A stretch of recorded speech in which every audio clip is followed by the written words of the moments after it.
Good morning friends. हम बात कर रहे हैं सस्य विज्ञान की। एग्रीकल्चर का जो हमारा पहला चैप्टर चल रहा है उसको हम पढ़ रहे थे। हमने मृदा की बात की थी, मृदा क्षरण और मृदा संरक्षण पर। मृदा क्षरण के बारे में, सॉइल इरोजन के बारे में हम बात कर रहे थे, मृदा संरक्षण के बारे में और मृदा क्षरण के बारे में बात कर रहे हैं, यानी कि सॉइल इरोजन। किसके बारे में? Soil erosion. इससे पहले हम इसमें मृदा क्षरण क्या होता है, मृदा क्षरण के बारे में हम क्या है पढ़ चुके हैं कि मृदा क्षरण है वो दो प्रकार से होता है। एक बार थोड़ा सा पीछे का रिवाइज कर लेते हैं। मृदा क्षरण है वो दो प्रकार से, दो द्वारा हो सकता है, जल द्वारा और वायु द्वारा। मृदा क्षरण कितने प्रकार का होता है ये पढ़ चुके हैं। और हमने इसमें पढ़ा था कि जो जल द्वारा क्षरण होता है उसको जलीय क्षरण और इंग्लिश में वाटर इरोजन बोला जाता है। जलीय क्षरण या वाटर इरोजन बोला जाता है, यानी कि मृदा का जो कटाव होता है उसी को मृदा क्षरण बोलते हैं। इससे पोषक तत्वों का नुकसान होता है। पोषक तत्व बह करके पानी के साथ एक जगह से दूसरी जगह पर चले जाते हैं और इसमें वायु क्षरण होता है। हम जलीय क्षरण के बारे में पढ़ रहे थे और जलीय क्षरण कितने प्रकार का होता है? 4 प्रकार का होता है, ये हम पढ़ चुके हैं। जलीय क्षरण कितने प्रकार का होता है? 4 प्रकार का होता है, ये अब तक हम पढ़ चुके हैं। जलीय क्षरण से क्या नुकसान होता है, क्या फायदा होता है, ये हम पढ़ चुके हैं। फायदा तो चलो क्या होगा, क्या नुकसान होता है। अच्छा, इसके अलावा अगर हम बात करें, जो आज का हमारा टॉपिक है वो क्या कहता है? जलीय क्षरण को प्रभावित करने वाले कारक। जलीय क्षरण को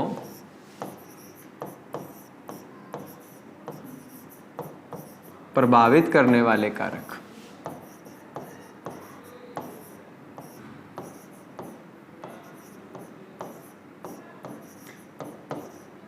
या फिर इंग्लिश में बोलते हैं इसको फैक्टर्स अफेक्टिंग वाटर इरोजन।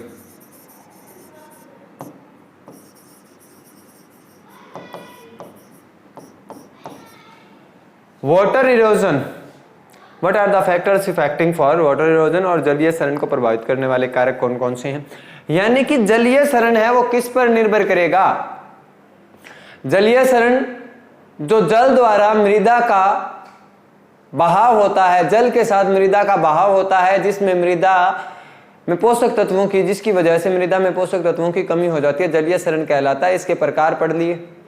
अब इसको प्रभावित करने वाले कारक पढ़ने हैं। तो सबसे पहले मैं लिखूंगा इसमें जलवायु। सबसे पहले आता है जलवायु, या फिर इसको बोल देते हैं, इंग्लिश में बोल दिया क्लाइमेट। ये सारी की सारी चीजें आप यहां से लिखते रहेंगे। हाँ, तो आगे देखिएगा इसमें क्या रहता है। देखो, जलवायु 2 शब्दों से बना है, जल और वायु। ये हम 11वीं क्लास में जलवायु के बारे में कुछ चीजें पढ़ चुके हैं। जल द्वारा क्षरण होता है तो डायरेक्ट डिपेंड किस पर करेगा? जल पर करेगा। जल कहां से मिलता है? वर्षा से मिलता है। तो जो जलीय क्षरण है वो निर्भर करता है वर्षा की गहनता पर, या फिर रेन इंटेंसिटी बोल देते हैं, और दूसरा वर्षा के समय पर। 2 चीजों पर डिपेंड कर रहा है। हमने देखा कि जलवायु में जल और वायु, और जल पे जल डिपेंड करता है वर्षा पर। तो वर्षा की गहनता और वर्षा का समय क्या है? वर्षा की गहनता से मतलब है कि इंटेंसिटी, यानी कि कितनी ज्यादा वर्षा हो रही है, कितनी तेजी से वर्षा हो रही है। अगर वर्षा तेज हो रही है या बारिश ज्यादा है, बारिश ज्यादा हो गई या तेज हो गई, तो कटाव भी हमें पता है ज्यादा होगा। और ज्यादा अगर कटाव होता है तो उसी को तो बोलते हैं मृदा क्षरण। बात समझ में आई? समझने की कोशिश करो कि वर्षा अगर ज्यादा है, वर्षा अगर ज्यादा हो गई, तेज हो गई, तो मृदा, पानी भी ज्यादा होगा। अब पानी ज्यादा होगा तो मृदा का कटाव भी क्या होगा? ज्यादा होगा, जिस प्रकार से हमने रिल इरोजन में देखा था। अच्छा, दूसरा आता है वर्षा का समय। अगर बहुत समय तक वर्षा होती रहे, बहुत लंबे समय तक वर्षा होगी तो पानी भी ज्यादा होगा, और अगर पानी ज्यादा हो गया तो कटाव भी ज्यादा होगा, और कटाव ज्यादा हो गया तो क्या ज्यादा होगा? सॉइल इरोजन, यानी कि मृदा क्षरण ज्यादा होगा। ये जलवायु में। अच्छा, जलवायु में हम एक चीज और देख लेते हैं, यहां पर क्या होता है? तापमान। अगर तापमान ज्यादा है तो जो पदार्थ है, यहां पर कार्बनिक पदार्थ है, खनिज पदार्थ है, उनका विघटन ज्यादा होगा, और जब इनका विघटन ज्यादा होता है, जब जिन पदार्थों का विघटन बढ़ जाता है तो उनकी भौतिक और रासायनिक अवस्थाएं हैं, उनमें भौतिक और रासायनिक अपक्षय होने लगता है। उनकी अवस्थाओं में रासायनिक और भौतिक कटाव होने लगता है, या भौतिक अपक्षय होने लगता है, ये बोल देते हैं। इंग्लिश में इनको केमिकल और फिजिकल बोल देते हैं। अब इनमें ज्यादा कटाव हुआ, ज्यादा अपक्षय हुआ, ज्यादा कटाव, तो इसका मतलब मृदा संरक्षण भी ज्यादा होगा, मृदा क्षरण भी ज्यादा होगा। संरक्षण नहीं, मृदा क्षरण ज्यादा होगा। हमने क्या पढ़ा? जलवायु में हम देखते हैं, यहां से समझने की कोशिश करो कि जलवायु में हमने ये एक चीज देखी है कि जल और वायु, ये दो, जल है वो दो चीजों पर डिपेंड किया, वर्षा की गहनता और वर्षा के समय पर। वर्षा की गहनता यानी बारिश तेज हो रही है तो कटाव भी ज्यादा होगा। वर्षा का समय है, बहुत लंबे समय तक बारिश होगी तो पानी भी ज्यादा होगा और कटाव भी ज्यादा होगा। दूसरा देखा तापमान। अगर तापमान का मतलब है कि यहां पर विघटन ज्यादा होगा, जो खनिज पदार्थ, जो पदार्थ उसमें उपस्थित हैं वो, उनका विघटन भी ज्यादा होगा, रासायनिक और भौतिक अपक्षय भी ज्यादा होगा, और उससे कटाव ज्यादा होता है, और इसी को तो मृदा क्षरण बोलते हैं, और इसका मतलब मृदा क्षरण भी ज्यादा होगा। आशा करता हूं समझ में आ गया होगा। अब इसके आगे दूसरा पॉइंट देखते हैं। दूसरा पॉइंट आता है आपका इसमें स्थलाकृति। दूसरा पॉइंट आएगा स्थलाकृति, या फिर इसको हम बोल देते हैं इंग्लिश में टोपोग्राफी। इंग्लिश में बोल दिया इसको, टोपोग्राफी।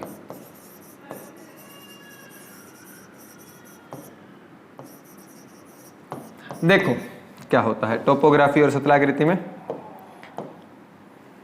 स्थल की आकृति कैसी है, स्थल की आकृति कैसी है? अगर इस प्रकार ढलान वाली स्थलाकृति है, ढलान वाली स्थलाकृति में क्या है? कटाव ज्यादा नहीं हो गया क्या? अगर ढाल अधिक है, ढलान अधिक है, तो यहां पर क्या है? कटाव ज्यादा होगा। क्यों ज्यादा होगा? कि ऊपर से मान करके चलो पानी आ रहा है, ढलान के साथ क्या है? ढलान के साथ क्या ज्यादा होगा? कि मृदा के कण ज्यादा बह करके चले जाएं। एक तो देखो सिंपल चीज है, यहां पर है कोई भूमि बनी हुई है, यहां पर पानी गिरता है, ऊपर से पानी गिर रहा है, ऊपर से पानी गिर रहा है, ऊपर से पानी गिरा है। यहां पर पानी क्या है? एक जगह पर इकट्ठा हो जाता है, स्टार्टिंग में इकट्ठा हो। यहां पर क्या है? ढलान वाली जगह पर पानी का बहाव तेज होगा, पानी का बहाव तेज होगा तो मृदा का कटाव भी तेज होगा, और मृदा का कटाव तेज होगा तो मृदा क्षरण भी ज्यादा होता है।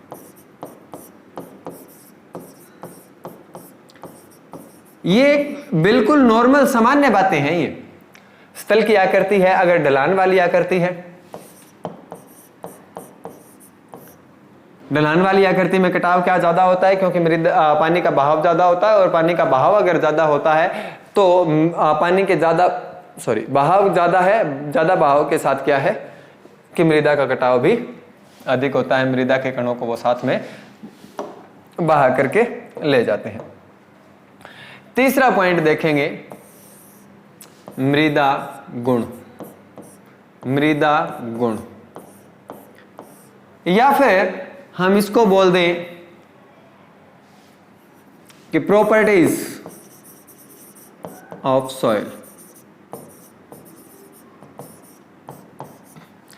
या फिर इसको हम साइज ऑफ सॉइल भी बोल सकते हैं, या फिर मृदा कणाकार भी इसको बोला जा सकता है, मृदा कणाकार भी इसकी जगह लिख सकते हैं। तो देखो इसमें क्या देखते हैं कि मृदा को मैं दो पार्ट्स में डिवाइड करना चाहूंगा एक बार।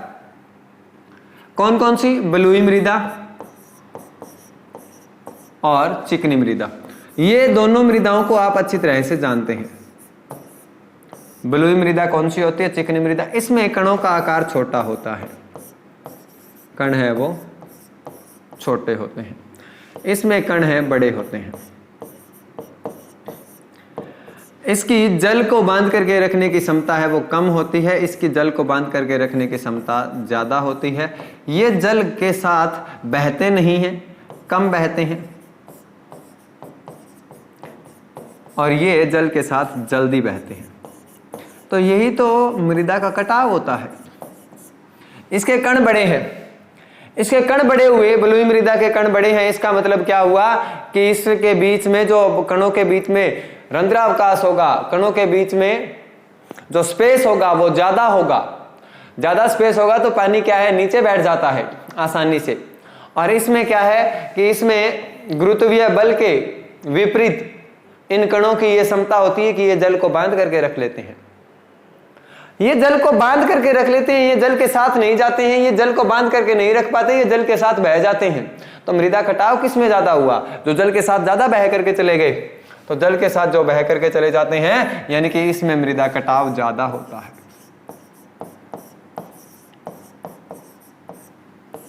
मृदा कटाव इसमें भी ज्यादा हुआ और इसमें मृदा कटाव है वो कम हो गया।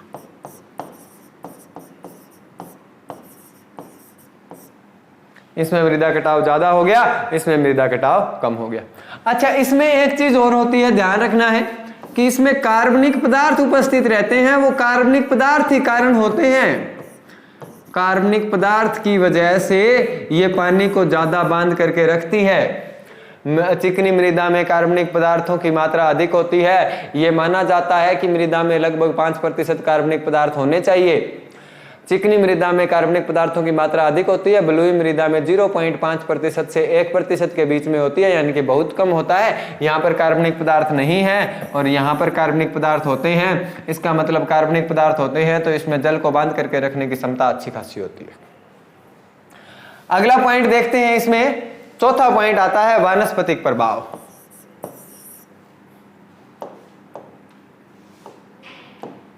जो फोर्थ पॉइंट है आपका वो है वनस्पतिक प्रभाव या है वेजिटेटिव इफेक्ट।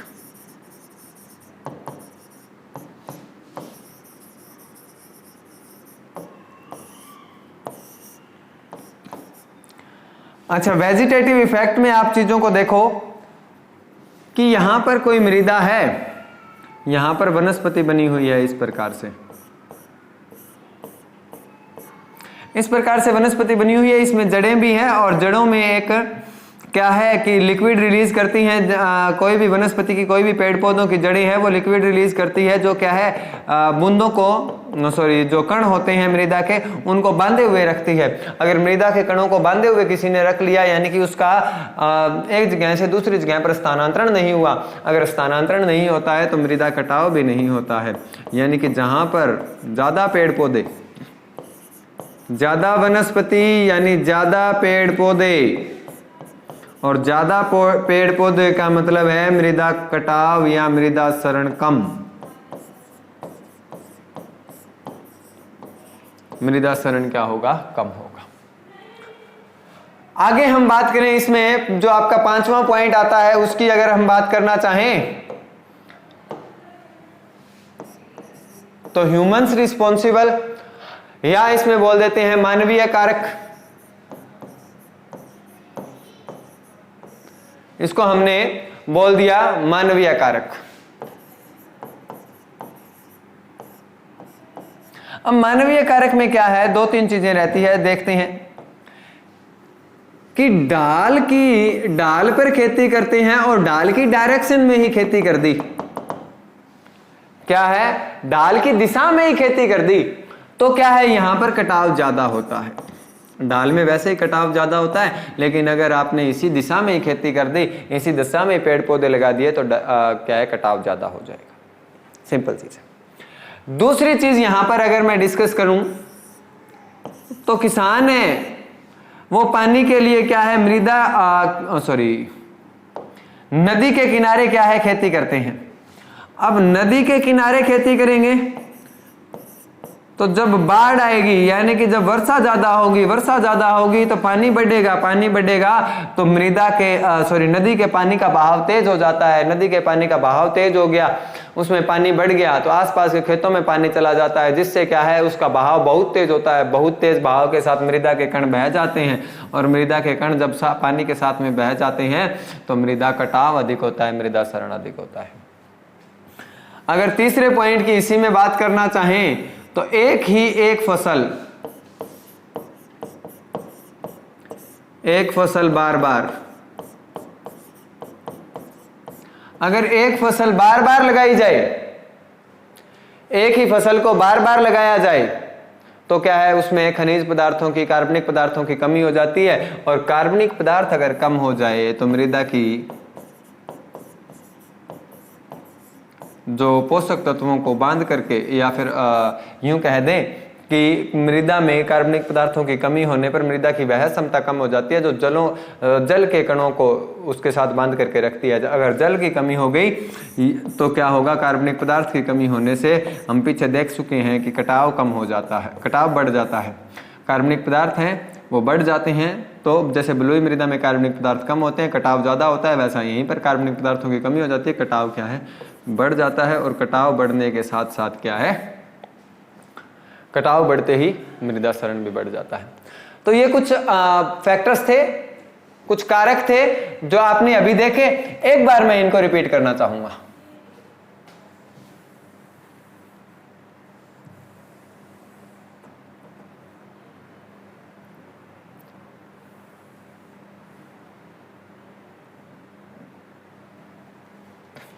देखो, यहां पर आपने अभी तक देखा है कि मृदा क्षरण क्या होता है। मृदा क्षरण यानी कि मृदा के कणों का एक जगह से दूसरी जगह पर स्थानांतरण, जिसकी वजह से उसमें पोषक तत्वों की कमी हो जाती है, मृदा क्षरण कहलाता है। जलीय क्षरण को हम पढ़ चुके हैं। जलीय क्षरण को प्रभावित करने वाले कारक हम पढ़ रहे हैं।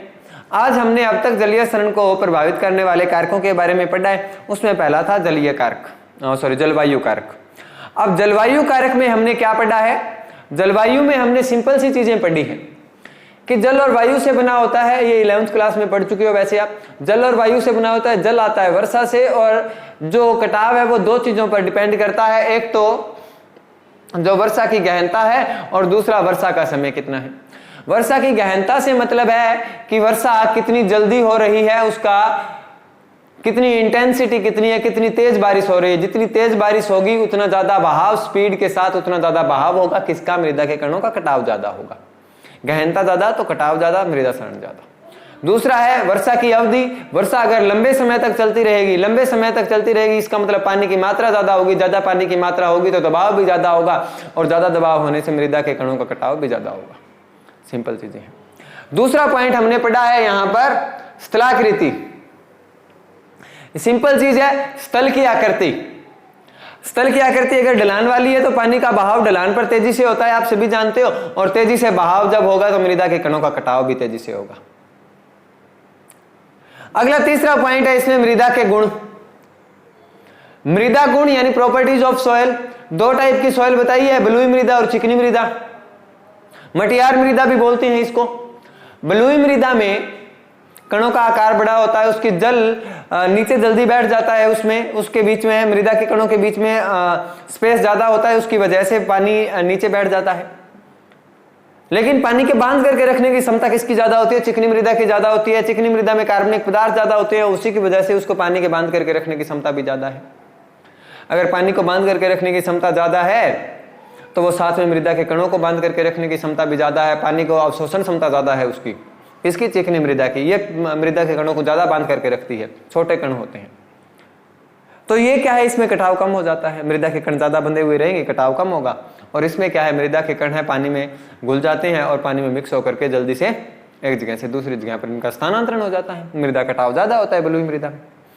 वानस्पतिक प्रभाव, वानस्पतिक प्रभाव में हमने सिंपल बात की कि जहां पर वनस्पति है वहां पर वनस्पति की जड़ों द्वारा मृदा के कणों को बांध करके रखा जाता है, और मृदा के कणों को अगर बांध करके रख ले तो कटाव कम होता है, यानी जहां पर वनस्पति ज्यादा वहां पर मृदा कटाव भी कम। अगला पॉइंट हमने देखा कि मानवीय कारक, मानव जो खेती करता है मृदा पर, वो कारक क्या होते हैं। तो पहला कारक है ढलान पर, ढलान पर यानी ढलान की दिशा में ही खेती कर देता है तो कटाव ज्यादा होता है।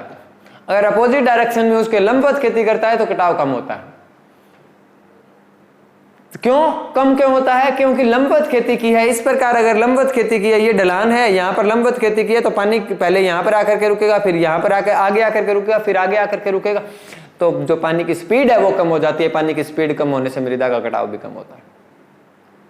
दूसरा पॉइंट हमने यहीं पर देखा कि नदी के किनारे अगर खेती करता है तो नदी में पानी, वर्षा होने से नदी में पानी बढ़ जाता है। पानी बढ़ने से क्या है कि मृदा जो नदी का बहाव है वो तेज हो जाता है, वो आसपास के खेतों की मृदा है उसको बहा करके साथ ले जाता है, मृदा का कटाव अधिक होगा।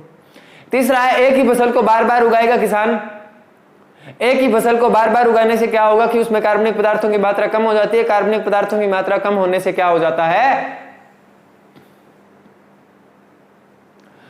कि मृदा के कण है वो बांध करके नहीं रख सकेगी मृदा। अगर मृदा के कण बंद कर नहीं रहेंगे, आपस में जुड़कर नहीं रहेंगे, तो उसमें क्या है, मृदा का कटाव भी अधिक हो जाता है। और मृदा कटाव अधिक हो गया तो इसी को तो क्या बोलते हैं, मृदा क्षरण बोल देते हैं। तो इसका मतलब ये हो गया कि इसमें मृदा का क्षरण भी अधिक होता है। तो आप यहां तक पढ़ चुके हैं इसमें। इसके बाद में हमें पढ़ने को मिलता है मृदा संरक्षण क्या होता है, या जलीय कारकों से मृदा संरक्षण। मृदा संरक्षण किसको बोलते हैं? मृदा संरक्षण बोला जाता है मृदा को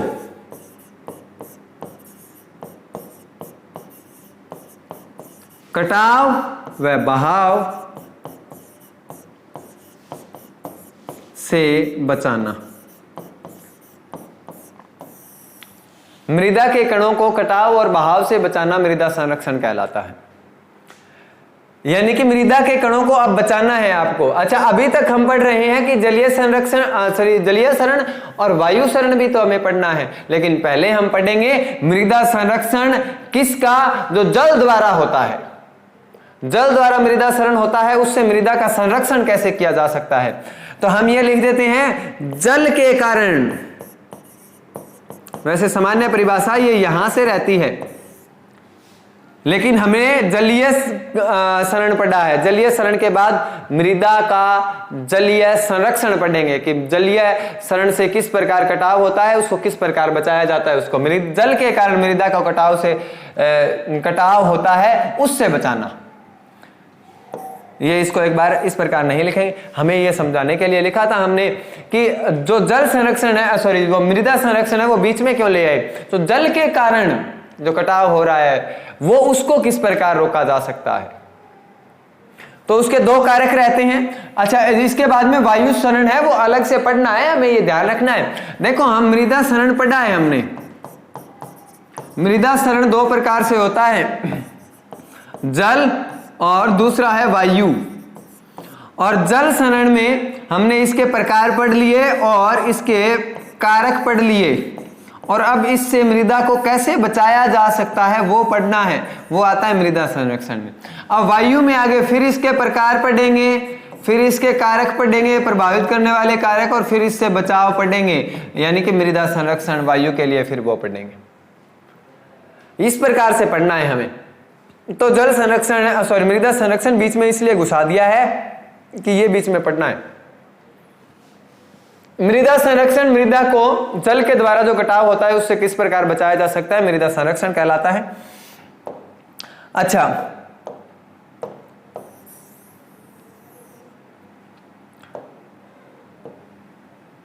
ये दो विधियों द्वारा होगा, यांत्रिक विधि यानी कि मैकेनिकल मेथड, और बायोलॉजिकल यानी कि जैविक विधि। इनको डिटेल में डिस्कस करना है। यहां तक समझ में आ गया होगा किस प्रकार पढ़ना है। वो वाला पॉइंट दोबारा देख लेना कि किस प्रकार इनको पढ़ना है और उसको कॉपी में अलग से लिख लेना। तो आज के लिए इतना ही रखते हैं। अगले लेक्चर में हम यांत्रिक विधि और बायोलॉजिकल दोनों विधियों को पढ़ेंगे। आज के लिए इतना ही रहिएगा, तब तक पढ़ते रहिएगा, इनको रिवाइज करते रहिएगा। So thank you very much.